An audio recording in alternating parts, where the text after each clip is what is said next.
एक जगह हम कथा गा रहे थे तो एक महात्मा है बांसवाड़ा राजस्थान में। तो अंतिम दिन एक महात्मा है तो एक बात सुनाए, मेरी बात नहीं उनकी बात है। बोले एक जगह कथा हो रही थी तो कथा के बाद महाराज, बहुत पहले की बात, महाराज को बैलगाड़ी पर बिठाकर दान दक्षिणा देकर लोग विदा कर दिए। महाराज के जाने के बाद गांव के लोग चर्चा करने लगे, कितनी अच्छी कथा महाराज ने सुनाई, बताओ। राम जैसा राक्षस नहीं, रावण जैसा देवता नहीं कोई। दूसरा बोला, क्या बोलते हो, उल्टा बोल गए, राम जैसा देवता नहीं, रावण जैसा राक्षस नहीं। अब आधा गांव बोले राम देवता, आधा गांव बोले रावण देवता। अब मचा बवाल गांव में। लोगों ने कहा भी महाराज बहुत दूर नहीं गए होंगे, दौड़ाओ पकड़ो उनको, पहले वो क्लियर करे कि देवता कौन है, राक्षस कौन है। गांव के लोग दौड़े, महाराज देखे कि पीछे से पूरा गांव दौड़ रहा है। सोचे लगता है दक्षिणा छूट गया है का मेरा अभी, और जल्दी बैलगाड़ी रोके। लोग आकर बोले महाराज कौन सी कथा सुना दिए, पूरे गांव में झगड़ा हो गया है, क्या हुआ ये बताओ, राक्षस कौन था, रावण राक्षस था कि राम जी राक्षस थे। महाराज को आया गुस्सा, बोले देखो न राम जी राक्षस थे न रावण राक्षस था, दो ही राक्षस थे। एक तुम लोग राक्षस थे और हम राक्षस थे कि यहां पर हम कथा सुनाने तुम लोग के पास आए। ये तो उनकी बात है। कहने का अर्थ है माई बाप, कथा में बैठने के बाद भी यदि संशय समाप्त नहीं हो रहा है तो हमको अपने ऊपर विचार करना चाहिए कि हम कर क्या रहे थे। यह संभव है कि कथा सुनने के बाद संशय समाप्त न हो। ये मैं नहीं बोल रहा हूं, ये शिव वाक्य है, शिव सूत्र है। संशय विहग उड़ावन हारी। और यह क्षमा करिएगा, कहा गया है संशयात्मा विनश्यति। संशय, देखिए संशय किसको होता है, हाथ को होता है कि पांव को होता है, कहिए कहिए, मन को होता है। संशय किसको होता है, शरीर की बीमारी हो जाए तो टिकिया खा के ठीक कर सकते हैं, इसकी बीमारी हो जाए टिकिया से ठीक होने वाला नहीं है। और दूसरी बात, ये बड़ी अच्छी बात, संशय जिसके प्रति होता है उसको कुछ नहीं होता, और जिसको होता है उसका कुछ नहीं बचता। जिसके प्रति हुआ वो तो अपना आनंद में निकल गया ड्यूटी करने, अब जिसको हुआ है वो परेशान, कहां गया होगा, कहां गया होगा, जरूर वहीं गया होगा। और भले बेचारा मंदिर जाए, कथा में जाए, लेकिन जिसको संशय हो गया है वो 24 घंटे इसी प्लानिंग में रहता है, कहां गया होगा, किससे मिला होगा। इस संशय आत्मा को, शरीर को समाप्त कर देता। संशय आत्मा विनश्यति। संशय समाप्त कैसे होगा, भगवत कथा से। क्यों, भगवत कथा कहती है अपने विश्वास में रहिए, किसी को विश्वास दिलाइए मत, अपने विश्वास में रहिए। जिसको विश्वास में रहना होगा अपने आप रहेगा, आप विश्वास में रहिए। भगवान कब मिलेंगे, अवश्य मिलेंगे, अरे नहीं मिलेंगे ये उनकी समस्या है।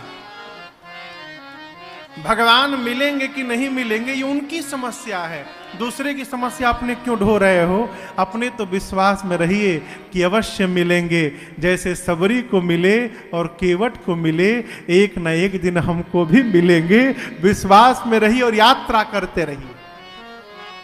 ये कथा विश्वास को जागृत कराती है। भगवान शंकर ने कहा, कितने घाट हो गए, 3।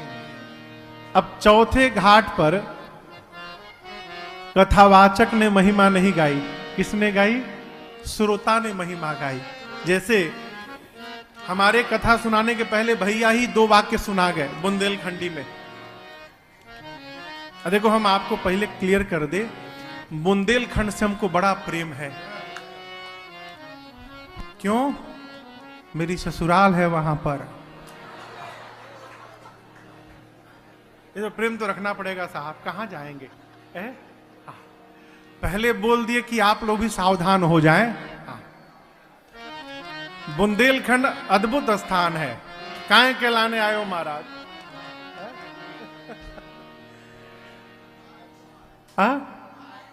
काय को आए? अल्लाने अल्लाने लाने काय के लाने आए बोलते हैं ना। हाँ सुना हूं मैं, इसलिए बोल रहा हूं।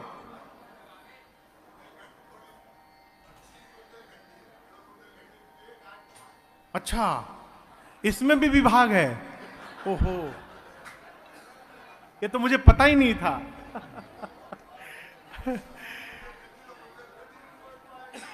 चौथे स्थान पर श्रोता ने महिमा गाई। किसने? गरुण जी महाराज ने। भगवान युद्ध में नाग पास में बंध गए। आप कथा सुने होंगे। भगवान और लक्ष्मण भैया नाग पास में बंध गए। नाग पास में बैठ गए, बन गए। तो नारद जी ने गरुण जी को भेजा भगवान के पास कि गरुण जी का भोजन सर्प है, आप जाइए और भगवान को सर्प बंधन से मुक्त करिए। गरुण जी महाराज आए, भगवान को नाग पास से मुक्त किए और मुक्त करने के बाद सोचने लगे, बहु बंधन से मुक्त करता है, उस भगवान को राक्षस बांध दिए। ये भगवान नहीं हो सकते। नहीं नहीं नहीं, ये भगवान नहीं है। पकड़ा मोह ने, हो ब्रह्म ने, ये भगवान नहीं है। गरुण जी महाराज भागे कहां? नारद जी के पास। जाकर बोले, किसके पास भेज दिए थे? वो भगवान नहीं थे। नारद जी बोले, पकड़ लिया। बोले, क्या पकड़ लिया? नारद जी बोले, बीमारी ने पकड़ लिया आपको, मोह ने पकड़ लिया, माया नचाना शुरू कर दी है। एक काम करिए, आपकी बीमारी का ट्रीटमेंट मेरे पास नहीं है, मेरे पिताजी के पास जाइए, ब्रह्मा जी के पास। अब यदि किसी को पता चल जाए कि मुझे बहुत खतरनाक बीमारी हो गई है, आदमी पागल हो जाएगा। जो जहां डॉक्टर बताएगा वो वहीं दौड़ा जाएगा। नारद जी बोले, जाइए ब्रह्मा जी के पास। गरुण जी पहुंचे ब्रह्मा जी के पास, जाकर अपना सिम्टम बताए। ब्रह्मा जी मुस्कुराए, बोले, इस बीमारी ने, ब्रह्मा जी बोले, हमको भी बहुत परेशान किया है, बहुत बार हमको फंसाया इस बीमारी ने, वही बीमारी आपको भी हो गई है। गरुण जी बोले, खतरनाक है क्या? बोले, बहुत खतरनाक। अब गरुण जी बोले कि ब्रह्मा जी दूर कैसे होगा? ब्रह्मा जी बोले, स्पेशलिस्ट के पास जाना पड़ेगा आपको। एक काम करिए, कैलाश पहुंचिए बाबा के पास, वही इस बीमारी के स्पेशलिस्ट है। गरुण जी दौड़ने लगे कैलाश की ओर। तब तक रास्ते में बाबा मिल गए, भगवान शंकर। गरुण जी दंडवत किए, अपना सिम्टम बताए, बोले, आप उपचार करने में सक्षम हैं। शंकर जी बोले, देखिए चेंबर तो हमारे कैलाश में है, आप रास्ते में मिले हैं, रास्ते में कैसे उपचार करूं? लेकिन आपका सिम्टम सुन के ये पता चल गया है कि आपकी बीमारी कैसे जाएगी। गरुण जी बोले, कैसे जाएगी? शंकर जी बोले, जब आप लंबे समय तक सत्संग करेंगे गरुण जी, तो सत्संग से आपका भ्रम समाप्त हो जाएगा। गरुण जी बोले, फिर शुरू करिए सत्संग।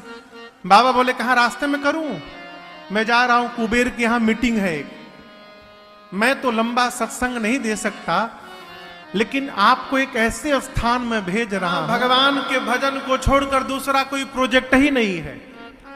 एक ही काम, जगो तो कथा शुरू कर दो, और नींद आए तो कथा बंद करके सो जाओ। वहां हमेशा कथा चलती है। 27 कल्प बीत गए, कथा चल रही है।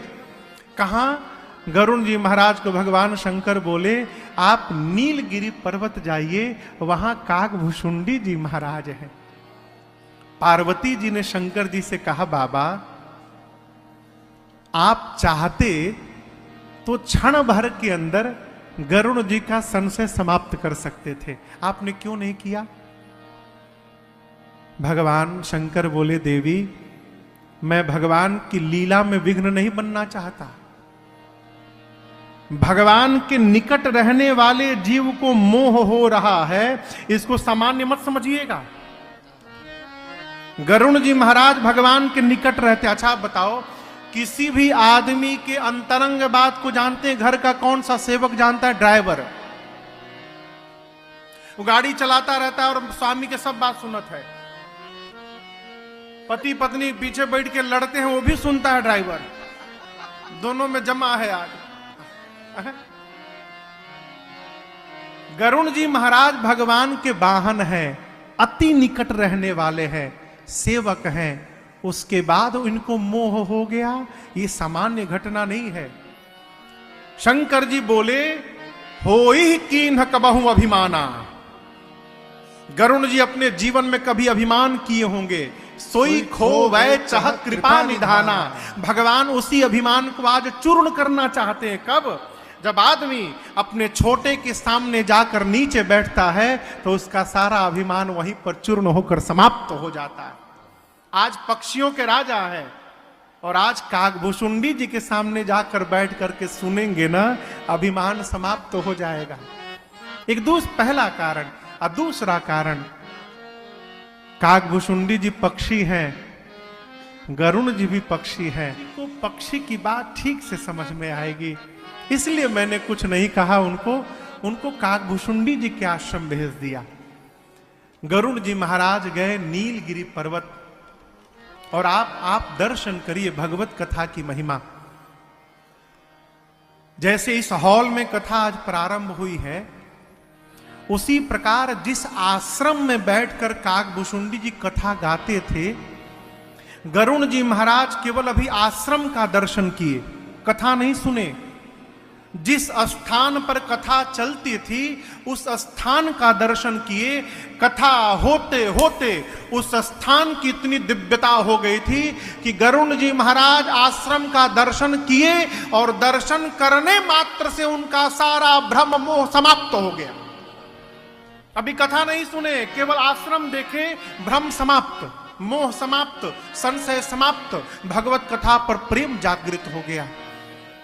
इधर काकभूषुंडी जी मंगलाचरण करने वाले थे, राजा दिखाई पड़े। गरुण जी आए हैं, व्यासपीठ से उतरे, जाकर दिव्य आसन पर राजा को बिठाएं। अरे चुप क्यों है, कहिए हाँ चाहे ना। मीठा बोलता है, कौआ कैसा बोलता है? कर्कश। लेकिन श्री रामचरितमानस में कौआ जी हैं जो मीठा बोलते हैं। मधुर बचन तब बोले कागा ने कैसा वचन बोला? मधुर वचन। ये प्रसंग कहता है, ये प्रैक्टिकल मैंने 3 लोगों पर करवाया है, 3 लोगों पर प्रैक्टिकल आपको जीवन की बात सुना रहा हूं। जिस मनुष्य की वाणी में कर्कशता है, उस मनुष्य से 1 साल केवल राम नाम का कीर्तन कराइए, नित्य 10 मिनट, सवेरे सवेरे। मैं आज ऐसा गा रहा हूं माई बाप, मेरी पहले ऐसी भाषा नहीं थी। न मुझे बोलने आता था, न चलने आता था, न बैठने आता था, न उठने आता था, न खाने आता था, कुछ नहीं आता था। पशु की तरह जी रहे थे। एक बार कलकत्ता में कथा चल रही थी पूज्य महाराज श्री की। मैं दूसरे कमरे में था, पूज्य महाराज श्री ने मुझे आवाज दी। मैं कमरे में गया तो महाराज श्री बेड पे थे और सामने सोफे पर महाराज श्री के मित्र बैठे थे। मैं उनके मित्र के सामने से जाकर महाराज श्री के पांव के पास खड़ा होकर बोला, सरकार क्या आज्ञा है? तो महाराज श्री हमको देखकर मुस्कुराए, बोले कि गीता प्रेस में किताब है, क्या करें और क्या ना करें उसको मंगाइए और मंगा के पढ़िए और जाइए। मैं तो समझ गया कि मेरे से कोई अपराध हो गया है। जिस कार्य के लिए बुलाया गया वो बात नहीं कही गई, दूसरी बात कही गई। अब मैं बेचैन, कौन सा अपराध हो गया है? रात्रि में जब सेवा में था एकांत में, तो मैंने पूछा, सरकार इतना तो पता है कि अपराध हुआ है, लेकिन कौन सा अपराध हुआ ये पता नहीं चल पा रहा है। फिर महाराज श्री ने कहा, बेटे अपने से श्रेष्ठ के सामने से गुजरना ये श्रेष्ठ का अपमान होता है। आप जब गाएं तो आपके सामने मेरे मित्र बैठे थे। स्वामी का मित्र भी स्वामी के बराबर होता है, पिता का मित्र पिता के समान होता है। जीवन में कभी श्रेष्ठ के आगे से गुजरना पड़े तो उसकी मर्यादा है। पहले बाएं हाथ को आगे निकाले, ये पर्दा है। चले, हाथ को आगे निकाले और सिर को नीचे झुका के तब जाना चाहिए। अर्थात सिर झुका के हम आपको वंदन कर रहे हैं और हाथ लगा के हम पर्दे की आड़ में जा रहे हैं। ये संस्कार है और ये मर्यादा है। न बताते तो कैसे सीखता हूं मैं, आप बताओ। इस तरह केवल ये नहीं, एक एक व्यवहार जीवन में कैसे जीना है मेरे पूज्य महाराज श्री ने मुझे बताया। कैसे बोलना चाहिए, कैसे बैठना चाहिए। मैं पहले ऐसे नहीं गाता था। ये तो जब से भगवान की कथा गाने लगा हूं, कथा गाते गाते वाणी में मधुरता आने लगी है और आप सबको कर्णप्रिय लगने लगा और सब लोग सुनने लगे। पहले नहीं गाता था है? जिसकी वाणी में कर्कशता हो उससे 1 साल नित्य 10 मिनट राम नाम का कीर्तन कराइए सुबह सुबह। 1 साल के भीतर वाणी में मधुरता आ जाएगी। करके देखिए। यहां काकभूषुंडी जी ने मधुर बचन तब बोले, मधुर वचन बोले। बोले, हे गरुण जी महाराज, आप क्यों आए हैं? गरुण जी ने कहा कि आपके बारे में प्रशंसा आपकी भगवान शंकर कर रहे थे। मैं आपके पास उनके भेजने से आया हूं। और क्यों आया हूं? गरुण जी ने कहा, देखी परम पावन तव आश्रम गयौ मोह संशय नाना भ्रम। आपके आश्रम के दर्शन मात्र से सारा संशय मोह भ्रम मेरा समाप्त हो गया। हे काकभूषुंडी जी, अब वो राम कथा जो जीवन में सुख प्रदान करने वाली है, दुख का नाश करने वाली है, आप आदर पूर्वक मुझे श्रवण कराइए। चौथे घाट पर काकभूषुंडी जी से पहले गरुण जी ने महिमा का गान किया।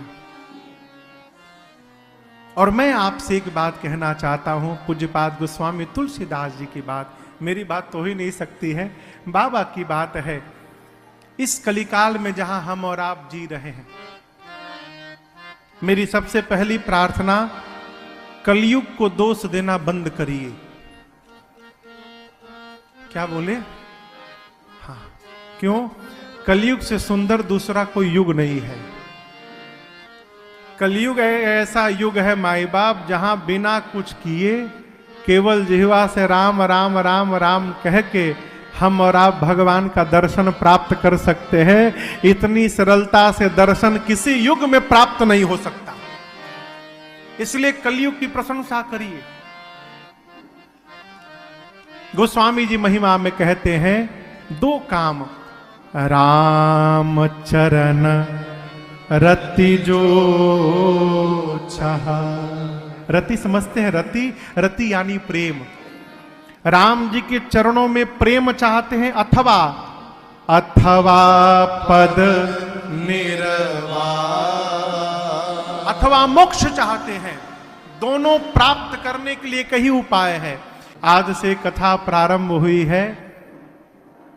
कल हम और आप भूत भावन भगवान शिव और मां भवानी के विवाह की कथा गाएंगे। खूब आनंद होगा। पूरे विश्व से कल बाराती आएंगे। केवल इंडिया वाले नहीं रहेंगे, विदेशी भी आएंगे। तो कल बाबा का विवाह गाएंगे, परशुराम जन्म महोत्सव गाएंगे, उसके अगले दिन बाल लीला, फिर धनुष यज्ञ विवाह, फिर अयोध्या कांड, आगे की कथाओं को भाव के साथ मैं आपको सुनाने का प्रयास करूंगा। अब प्रार्थना है, भाव के साथ यदि आप भी सुनने का प्रयास करेंगे तो 9 दिनों में ही न पूरी थोड़ी राम जी के चरणों के प्रति प्रीति अवश्य प्राप्त हो जाएगी। इसमें कोई संशय नहीं है। आज प्रथम सत्र में कथा की भूमिका, कथा की महिमा, क्या स्वरूप है, कितने वक्ता हैं, कितने घाट हैं, किस वक्ता ने कौन सी महिमा सुनाई, मैंने आपको सुनाने का प्रयास किया। कल ठीक आज कुछ व्यवस्था के कारण प्रथम सत्र था, विलंब हुआ। कल 4 बजे भजन प्रारंभ होगा और ठीक 4:15 बजे 15-20 मिनट बाद ठाकुर जी के साथ हम यहाँ पर आएंगे और मान के चलिए 4:30 से लेकर 8, 8:30 बजे तक कल से कथा चलेगी। तो कल हम और आप भगवान शिव और मां भवानी की विवाह की कथा गाएंगे। जितने लोग आए हैं शायद कुछ लोग जाने भी वाले होंगे, अपने में से तो कोई नहीं जाएंगे ना, अपने साथ जो आए हैं झांसी ग्वालियर से, अच्छा नहीं जाएंगे। कुछ ऐसे वैसे आए हैं जाएंगे भी, सबकी अपनी व्यस्तता है। कुछ जाएंगे तो उनसे अधिक आएंगे, क्योंकि बहुत सारे लोग अभी आने वाले हैं। तो कल बाबा के विवाह में हम और आप मिलते हैं। तब तक के लिए